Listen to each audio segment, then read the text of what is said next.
Team Navy Philippines is chasing back-to-back titles in the women's class of Mobile Legends Bang Bang at the Esports World Cup in Riyadh next month.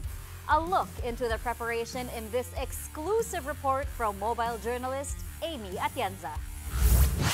Team Navy Philippines is definitely feeling the pressure of sustaining their glory in Mobile Legends Bang Bang. After all, they're the pioneer champions of the Athena League here in the Philippines and the defending titleists of the MLBB Women's Invitational in the Esports World Cup.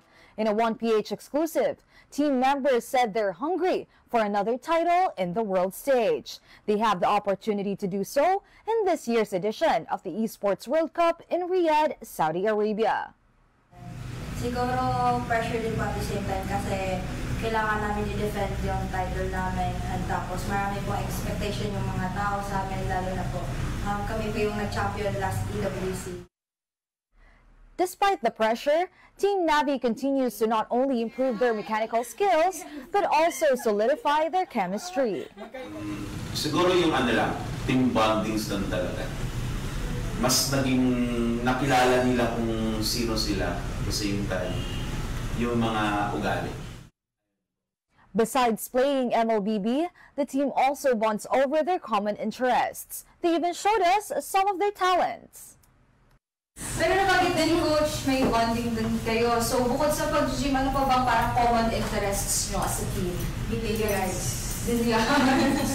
So, may din talaga kayo maglaro, gano'n, physical sports talaga.